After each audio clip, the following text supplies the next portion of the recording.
고린도 교회에는 여러 가지 문제를 가지고 있었습니다. 그래서 사도 바울에게 편지를 보내서 우리에게 이런 문제가 있는데 이런 건 어떻게 해야 됩니까? 이렇게 질문을 하고, 또 어떤 경우에는 그렇게 직접 질문하지 않았지만 들려오는 소문에 의해서 고린도 교회가 이런 문제가 있습니다 라고 하는 것들을 사도 바울이 듣게 되죠. 그런 내용들을 가지고 그 각각의 문제들에 대해서 신앙적인 권면을 주고 있는 책이 고린도전서입니다. 그 중에 아주 핵심적인 문제가 뭐냐 하면 교회의 하나됨이 깨어진 것입니다. 한 몸 공동체인데 분열되어 있다는 거죠. 그런데 그 분열의 핵심에 어떤 사람들이 있냐 하면 굉장히 열광적인 신앙을 추구하는 사람들이 있었어요. 학자들은 그런 사람들을 영열광주의자라고 합니다. 영적인 것을 신비한 것으로만 여겨서 신비한 것을 지나치게 추구하는 사람들, 지금으로 말하면 약간 신비주의 같은 거죠. 혹은 은사주의, 이런 겁니다. 또 어떤 사람들이 있었냐면 내가 받은 은사, 내가 받은 영적인 어떤 신비한 능력, 이런 것들이 없는 사람들을 무시하고 판단하고 정죄하면서 그들의 신앙을 가볍게 여기는 사람들이 등장했어요. 이렇게 열심을 가지고 있는 사람들, 그리고 은사가 아주 귀한 은사를 받은 사람들인데 그들의 문제는 뭐냐면 자기들만 옳다고 주장하는 사람들이었어요.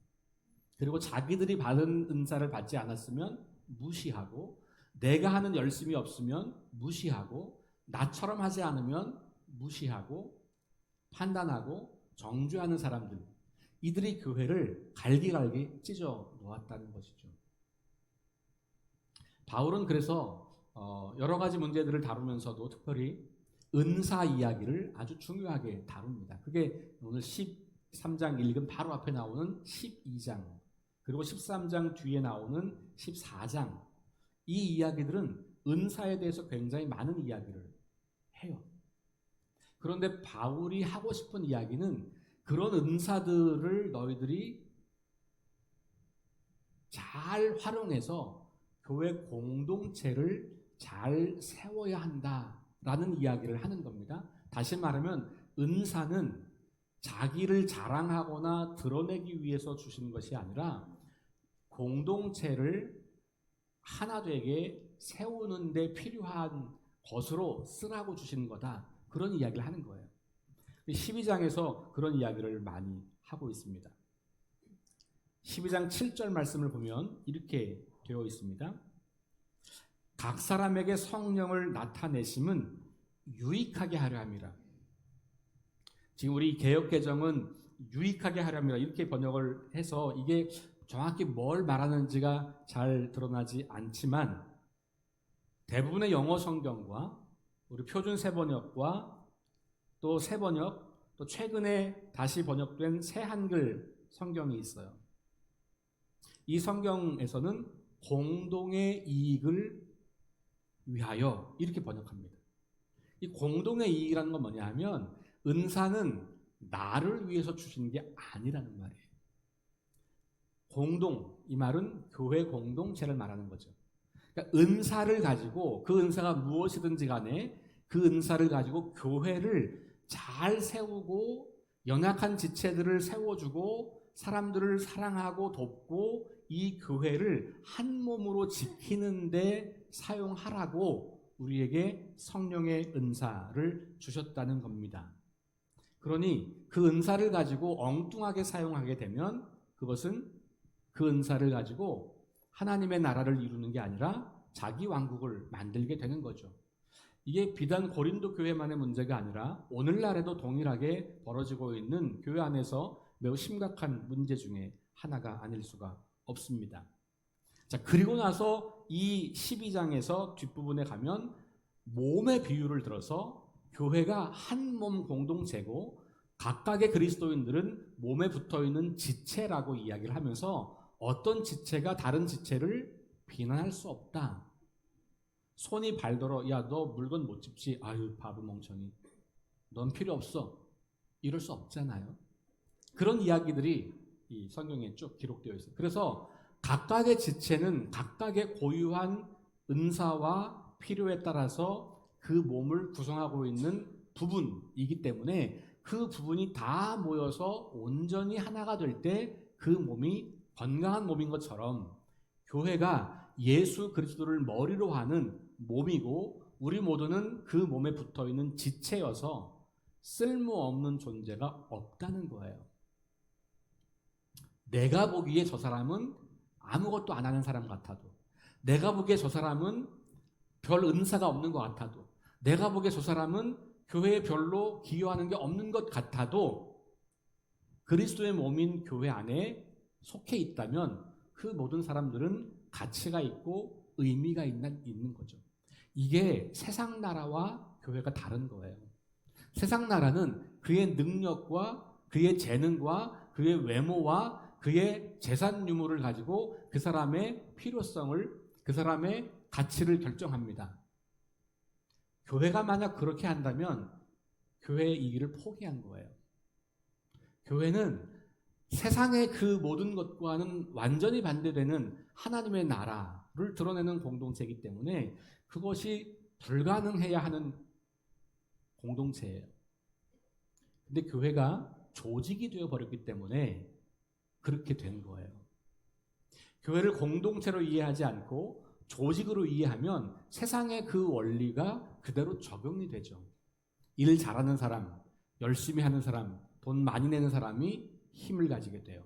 이것은 세상 나라예요. 하나님은 그 세상 나라를 멸하시려고 이 땅에 예수님을 보내신 거거든요. 근데 교회가 그걸 따라가는 거예요. 고린도 교회가 그랬던 교회고 오늘날 우리 이 땅에도 여전히 그런 모습들이 있다는 것은 매우 심각한 문제가 아닐 수가 없습니다. 자, 그래서 그 12장에서 은사들을 여러 가지를 열거하고 근데 그게 공동의 이익을 위해서 세워진 거고 그리고 몸의 비유를 통해서 그것을 명확하게 말하고 나서 12장 마지막에 이렇게 이야기를 합니다. 31절 너희는 더욱 큰 은사를 사모하라 내가 또한 가장 좋은 길을 너희에게 보이리라. 그렇게 하고 13장이 시작되는 거예요. 그러니까 이걸 13장과 12장을 분리하지 말고 그냥 읽어보시면 13장은 떼어서 읽는 게 아니고 이 12장에 연결되어 있다는 것을 알 수 있죠. 우리가 흔히 사랑장 그래서 13장만 따로 떼어서 암송하기도 하고 이렇게 보잖아요. 그거는 부분적으로 이해하는 것이죠. 13장을 온전히 이해하려면 12장부터 읽어야 되는 거죠. 그래서 12장의 그 몸의 비유를 이야기하고 나서 다시 27절, 28절부터 보면 교회 안에 하나님께서 여러 은사들을 주셔 사람들을 세웠다는 거예요. 사도, 선지자, 교사, 능력 행하는 자, 병 고치는 은사, 돕는 것, 다스리는 것, 방언 이런 것들 다 주셨다는 거예요. 근데 다 사도겠냐? 다 선지자겠냐? 다 교사겠냐? 그렇지 않다는 거죠. 각각의 은사는 다 다른 거여서 비교할 수 없는 것이고 부러워할 필요도 없는 거고 자랑할 필요도 없는 거예요. 다 동일한 겁니다. 은사에는 크기가 없어요. 은사에는 더 좋고 더 나쁜 게 없어요. 다 동일한 겁니다. 그런데 딱 하나 바울은 더 좋은 은사가 있다고, 더 큰 은사가 있다고 말하고 있어요. 그게 13장이에요. 다 그런 걸 가질 수 없다 그렇게 말하고 마지막 31절에 근데 너희는 더욱 큰 은사를 사모하라 그러면서 내가 가장 좋은 길을 너희에게 보여주겠다. 그리고 시작하는 게 사람의 방언과 천사의 말을 할지라도 이거 방금 위에서 이야기했던 은사들이에요. 그것도 아주 신비한 은사들. 아주 신비한 영적인 현상이라고 이해할 수 있는 우리의 상식과 우리의 어떤 세상의 안목과 기준으로는 도무지 설명이 불가능한 그런 은사들이잖아요. 그래도 사랑이 없으면 소리나는 구리와 울리는 꽹과리가 된다는 거예요. 아무짝에 쓸모없는 시끄러운 소음에 불과하다는 거예요. 우리 은사가. 여러분들이 가지고 있는 은사가 사랑이 수반되지 않는다면 쓰레기라는 거예요. 교회를 시끄럽게 망가뜨린다는 겁니다. 이게 굉장히 중요한 그리고 굉장히 두려운 말씀인 거죠. 2절에도 말합니다. 내가 예언하는 능력이 있어 모든 비밀과 모든 지식을 알고 산을 옮길 만한 모든 믿음이 있을지라도, 여기 은사에 또 믿음을 넣었어요. 산을 옮길 만한 어마어마한 믿음이 있을지라도 사랑이 없으면 아무것도 아니다. 그러니 우리의 은사와 우리의 믿음이 의미 있는 것이 되기 위해서는 한 가지가 필요한데 그게 사랑이라는 거예요. 사랑으로 행하지 않는 은사는 교회를 해치는 것이 돼요. 교회를 혼란하게 하는 것이 돼요. 교회를 소란스러운 공간으로 만들어 버리는 거죠. 심지어는 3절에 모든 것으로 구제하고 내 몸을 불사르게 내어준다고 할지라도, 자기 희생, 재산을 아무리 많이 들여서 구제를 하고 내 몸을 불사르게 내어준다고 할지라도 그 안에 사랑이 동기가 되지 않으면 아무 유익이 없다는 겁니다. 사랑하니까 그렇게 하겠죠? 아니요. 자기를 드러내고 싶은 욕망 때문에 이걸 하는 사람들도 많이 있어요. 더 많은 힘을 가지려고, 더 많은 인기를 누리려고, 사람들에게 인정받고 싶어서 그렇게 하는 경우들도 많이 있습니다. 그런데 그것은 아무것도 유익할 수 없다. 이렇게 이야기하는 거죠. 자, 그래서 이 1절부터 4절, 3절까지 이야기는 제가 오늘 이 요약된 주보에 있는 그 말씀에서 나누어 드린 것처럼 첫 번째 단락이에요. 이 첫 번째 단락의 이야기는 제목을 제가 사랑이 없으면 이라고 붙여봤어요.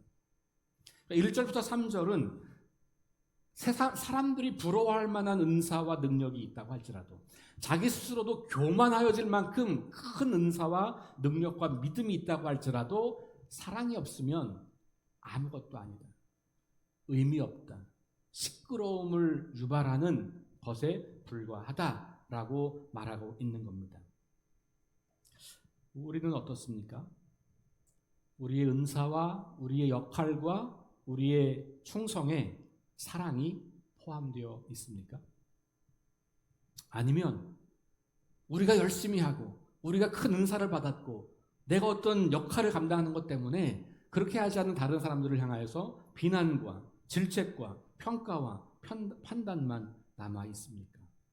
자신의 우월함을 주장하며 자신의 특별함을 주장하며 모든 사람을 자기처럼 만들려고 하고 있지는 않습니까?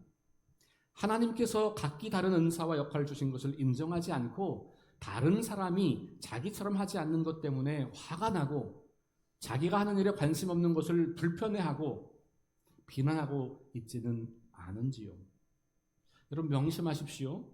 아무리 큰 능력과 신비한 은사를 가지고 있고 아무리 큰 열정과 믿음과 충성을 가지고 있다고 하더라도 사랑이 없으면 아무것도 아니라는 겁니다.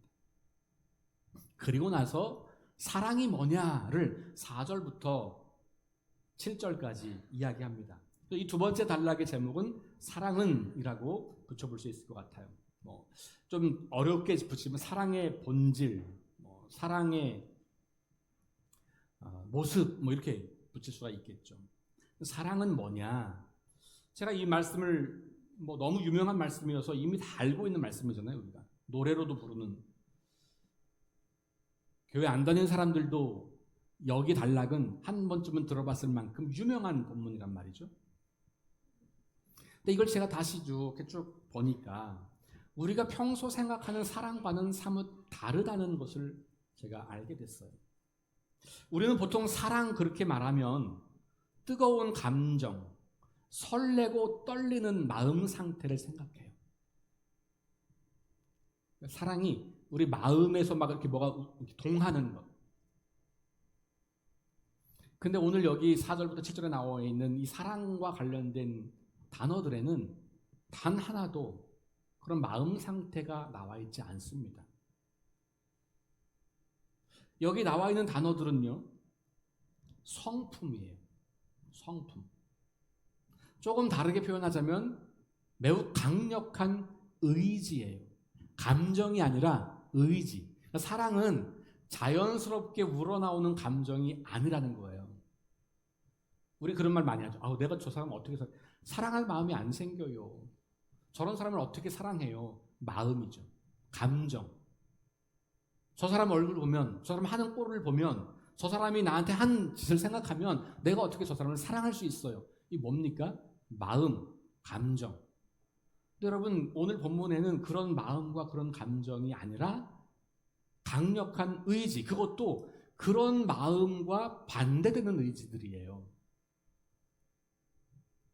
다시 읽어볼까요? 오래 참는다는 것, 온유하다는 것, 시기하지 않는 것, 자랑하지 않는 것, 교만하지 않는 것, 무례히 행하지 않는 것, 자기의 유익을 구하지 않는 것, 성내지 않는 것, 악한 것을 생각하지 않는 것, 불의를 기뻐하지 않는 것, 진리와 함께 기뻐하는 것, 모든 것을 참는 것, 모든 것을 믿는 것, 모든 것을 바라고 견디는 것. 그 어느 단어에도 말랑말랑한 감정 같은 것은 없어요. 오히려 우리 마음속에 들어오는 그 감정과는 정반대의 의지, 그 마음을 밀어내고 그 감정을 몰아내고 반대로 행동하라고 하는 의지들만 여기 있잖아요. 여러분, 사랑은 하고 싶어 하는 게 아니에요. 하기 싫은데 하는 게 사랑이에요. 자연스럽게 할 수 있는 건 사랑이 아니에요.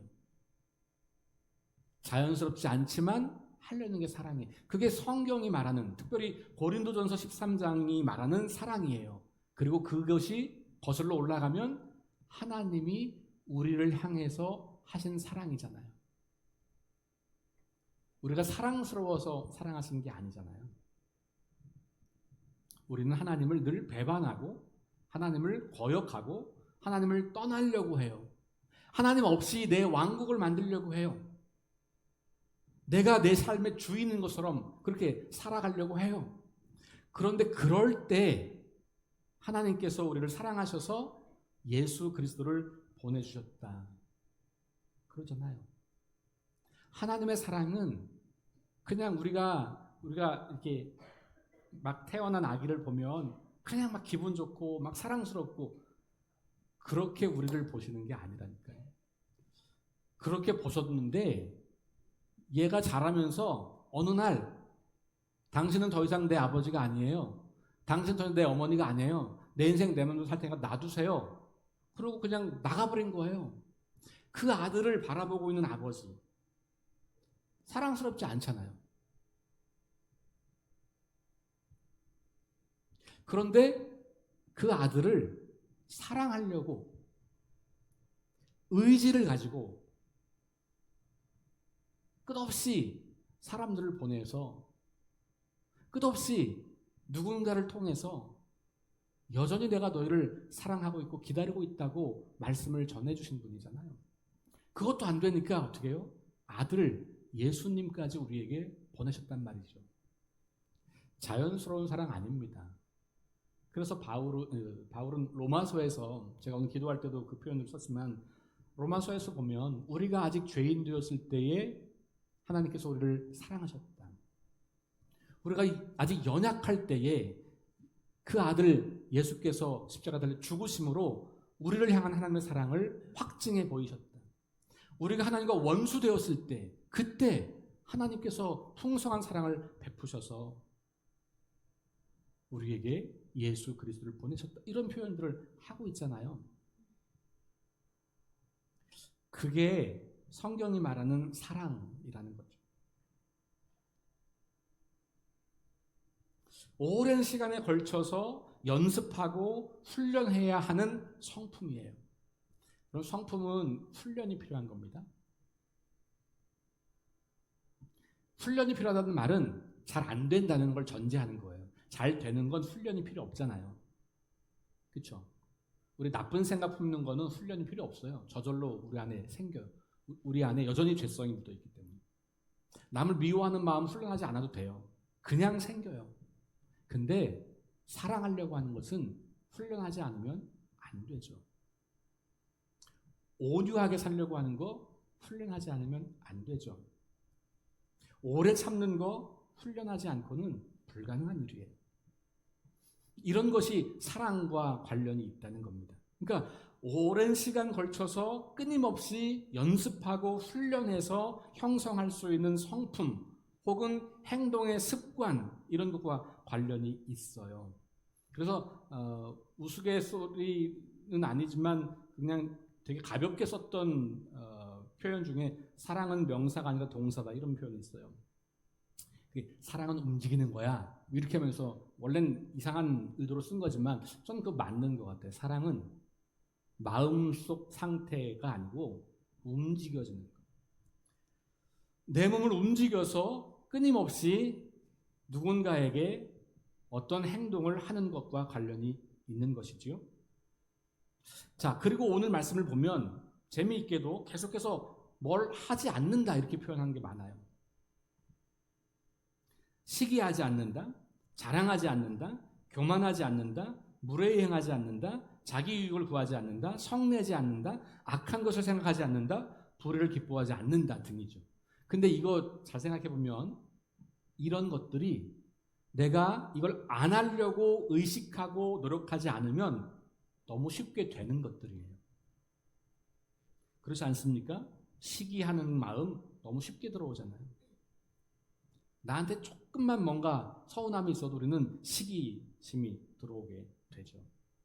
나한테 요만큼만 생기면 자랑하고 싶잖아요.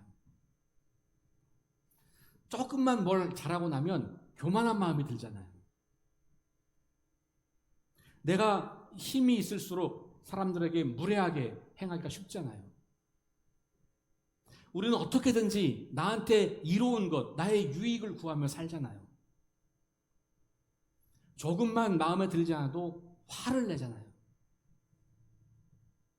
우리 생각 속에 끊임없이 악한 생각들이 계속 왔다 갔다 한단 말이에요. 물론 실행하는 것들은 많지 않지만 그래도 악한 생각들이 끊임없이 우리에게 찾아온다는 거죠. 불의를 기뻐해요. 왜냐하면 그 불의 안에 내 이익이 있기 때문에. 진리를 따라 사는 것은 손해가 막심하기 때문에 하고 싶지 않아요. 자, 이 모든 것들은 죄로 망가진 우리의 이 깨어진 본성에서 자연스럽게 흘러나오는 것들이에요. 이걸 더 핵심적으로 말하면 자기중심성이라고 말할 수 있어요. 자기중심성을 가지고 있는 사람들, 그런 우리들은 이거 그냥 훈련하지 않고 연습하지 않아도 자동적으로 되는 일들이에요. 근데 사랑은 그 반대라는 거예요. 그런 거 하지 말라는 겁니다. 네가 인생의 주인이 아니라는 것을 깨달으라는 거예요. 내가 기준이라고 하는 생각을 버려야 한다는 겁니다. 다른 사람을 나처럼 만드는 일을 포기하라는 거예요. 나처럼 하지 않는 사람들을 틀렸다고 생각해서 교정하려는 태도를 버리라는 겁니다. 사랑은 남들을 존중하는 마음에서 비롯되죠. 근데 우리는 자꾸만 조종하고 싶어 하잖아요. 내 마음대로, 내 뜻대로, 내 생각대로, 내가 살아온 인생대로 우리 다른 사람들을 만들고 싶은 욕망이 너무 크단 말이에요. 그러니까 사랑이라고 하는 것은 의지가 굉장히 강력하게 필요한 행동인 거예요. 그런 의지가 없다면 사랑이 어렵다는 거예요. 그러니까 사랑은 말랑말랑하고 따끈따끈하고 가슴 설레는 감정, 그것에 훨씬 더 멀리 나가 있는, 어떤 사랑은 그런 걸로 시작하지만 진짜 사랑은 그 다음부터 펼쳐지잖아요. 결혼, 여러분 여기 많은 분들 결혼을 하셨습니까? 혹은 하실 거니까. 결혼할 때 우리는 정말 그 말랑말랑한 감정, 따끈따끈하고 가슴 설레는 그 감정으로 사랑을 시작해요. 그래서 그 결론으로 결혼을 해요. 근데 여러분, 내가 그렇게 뜨거운 감정으로 사랑했던 그 사람과 한평생 같이 살며 그를 변함없이 사랑하는 게 감정만으로 됩니까? 그 감정은요, 1년이나 2년 지나면 굉장히 많이 떨어져요. 그 다음부터는 우리는 감정이 아니라 이성으로, 책임지는 마음으로 사랑하는 거예요. 그래야 가정이 건강하게 지켜질 수 있는 것이죠. 여전히 마음에 안 드는 게 있고, 연애할 땐 몰랐던 이상한 습관이 나오기도 하고, 연애할 땐 몰랐던 이상한 모습들이 드러나기 시작해서 싸우고 갈등하는 일이 빈번합니다. 결혼생활 그렇잖아요. 그런데 그 안에서 우리는 계속해서 책임의식을 가지고, 의지를 가지고 내가 저 사람을 사랑하려고 노력을 해야지 되죠. 이게 진짜 사랑이 시작되는 거죠. 그러니까 결혼은 사랑의 완성이 아니라 진짜 사랑의 시작이에요. 감정의 사랑의 완성인데 의지의 사랑의 시작인 거죠. 근데 그게 바로 우리 그리스도인들이 추구해야 하는 사랑인 거고, 하나님이 그런 사랑을 우리에게 보내주셨다는 겁니다. 사랑은 이와 같은 것들을 하지 않고 포기하고 뭘 하라고 하냐면 오래 참으라, 온유해라, 진리와 함께 기뻐해라, 모든 것을 참아라, 모든 것을 믿어라, 모든 것을 바라고 견뎌라. 여기에 마음을 쓰고 그렇게 살아가는 것, 이 모든 단어들의 핵심 단어는 인내인 것 같아요. 인내. 사랑은 그래서 오래 참는 것이죠. 하나님의 오래 참으시는 사랑 때문에 아직도 인류는 존재하는 겁니다. 왜 악인이 저렇게 왕성하고 왜 악이 이렇게 성황한데 하나님은 뭐 하고 계시냐 도대체, 이런 질문할 때가 많잖아요. 하나님 지금 뭐 하고 계신 거예요? 그 망가진 세상을 사랑하고 계신 거예요. 어떻게? 오래 참으심으로. 왜? 이것들이 죽으면 안 되니까 기회를 주시는 거예요. 계속. 얘네들이 회개하고 돌아올 수 있는 기회를 주는 거죠. 우리는 먼저 회개하고 돌아온 사람들이 된 거고, 그러니 우리가 해야 할 일은 하나님의 그 마음을 가지고 그 사랑을 그대로 보여주어서 그 사랑에 감동해서 하나님을 만날 수 있도록 돕는 일이 우리 그리스도인들에게 주어진 일이에요. 그러니까 우리는 사랑으로 사람을 변화시키는 사람들이에요. 사랑으로 그 사람들에게 하나님이 어떠한 분인지를 드러내는 존재예요. 사랑으로 사람들의 삶에 영향을 주어야 하는 사람들인 거죠. 바울은 지금 그런 이야기 하는 겁니다. 근데 이게 심각한 건 뭐냐면 밖에서 그렇게 사는 것이 아니라 오늘 이 본문은 교회 안에서 그렇게 살라. 교회 안에서. 교회 안에서도 그걸 못하고 있지 않냐 너희가. 그것도 은사가 있다는 사람들이, 하나님을 사랑한다는 사람들이, 하나님의 일을 한다는 사람들이 그렇게 사랑이 없다. 그 얘기를 하는 거죠. 여러분, 그러니 우리 그리스도인들은 성경을 읽으면서 세상 사람들 비난할 게 아니에요. 성경은 세상 사람들에게 준 책이 아니에요. 누구에게 준 책이에요? 그리스도인들에게. 우리에게. 하나님을 믿는다고 하는 사람들에게 준 책이란 말이죠. 이 성경을 가지고 자꾸 세상을 비난하지 마세요. 세상은 원래 그런 거예요. 그리고 원래 그런 세상을 구원하려고 하나님이 저와 여러분들을 선택하셨고 교회를 세우신 거고 하나님 말씀을 주신 거죠. 그리고 우리는 늘 이 성경을 가지고 세상과 다른 사람들을 비난하는데 혈안이 되는 게 아니라 누굴 봐야 돼요? 우리 자신의 모습. 내가 하나님을 알아가고 있는가? 내가 그 하나님의 사랑을 배워가고 있는가? 내가 그 하나님의 사랑을 닮아서 나도 오래 참는 사랑을 훈련하고 연습하고 있는가? 우리 교회에는 그런 믿음의 어른들이 얼마나 있는가? 나는 어떻게 믿음의 어른이 되어야 할까? 이거 고민하고 바라보는 거죠. 자, 세 번째 단락으로 가면 8절부터 13절까지 단락인데 저는 이 단락의 제목을 사랑이 제일 이렇게 붙여서 사랑이 제일이다. 마지막에 나오는 표현이죠. 오늘 본문은 참 재밌어요. 사랑 이야기를 한 다음에 그 뒷이야기는 뭐냐 하면 이 사랑만이 끝까지 남는다는 거예요. 그러면 이제까지 12장과 연결하면 앞에 이야기했던 그 많은 은사와 이런 것들은 다 사라져버린다는 거예요.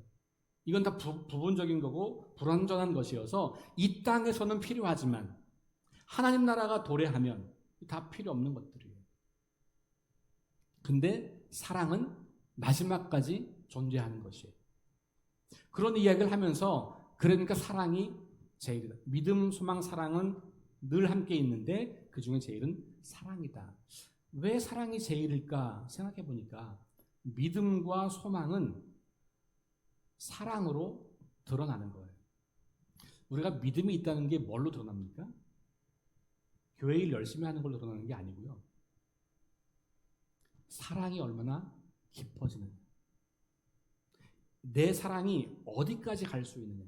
내 사랑의 한계가 어디까지냐가 그 사람이 믿음이 얼마냐를 평가할 수 있는 기준이라는 거예요. 소망이라는 건 뭡니까? 인내하는 힘이잖아요. 인내하는 힘. 소망이 있으니까 인내하는 거잖아요. 인내하는 그 힘의 근거가 뭡니까? 사랑.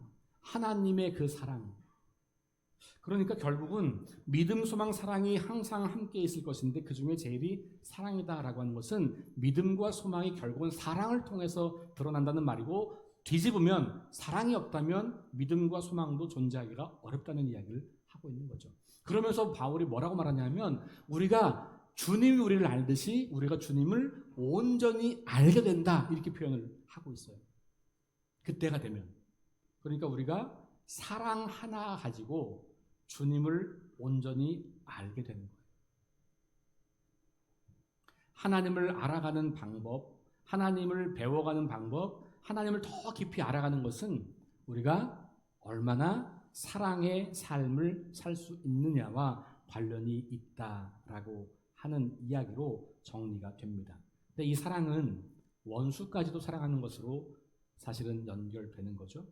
하나님이 아까 말씀드린 것처럼 그랬던 것처럼 예수님께서 산상설교 5장의 마지막 절에 이렇게 말합니다. 그러므로 하늘에 계신 너희 아버지의 온전하심과 같이 너희가 온전하라.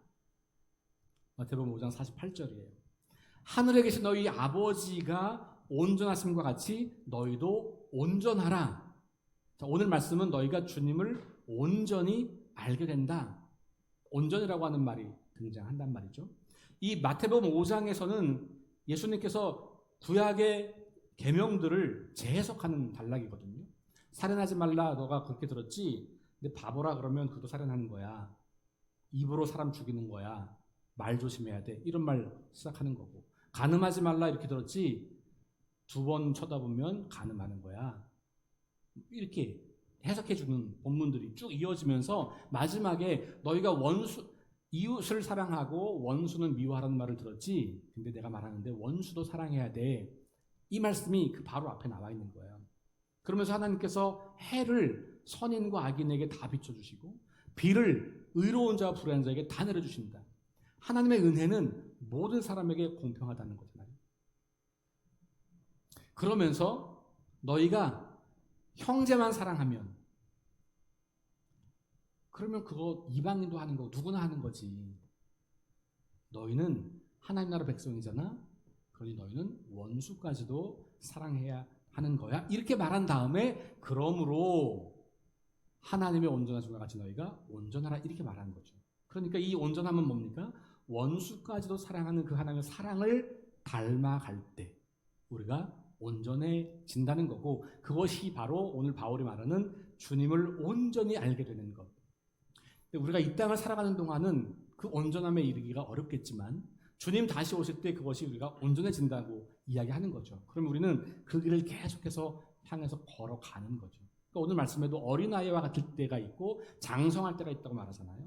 그러니까 우리의 믿음은 이 땅에서 계속 성장해 가는 거고, 성장의 내용은 주님을 더욱더 잘 알아가는 거고, 알아간다고 하는 것의 핵심은 사랑이 내 안에 점점 깊어지는 거예요. 그러니까 하나님에 대한 정보를 많이 아는 게 아니에요. 하나님에 대한 정보를 알아서 성경 퀴즈 보면 100점 맞는 게 아니고, 하나님을 안다는 것은 내가 사랑이 더 깊어지고 있느냐, 점점 더 많은 사람들을 사랑할 수 있느냐, 여기에 달려있다는 겁니다.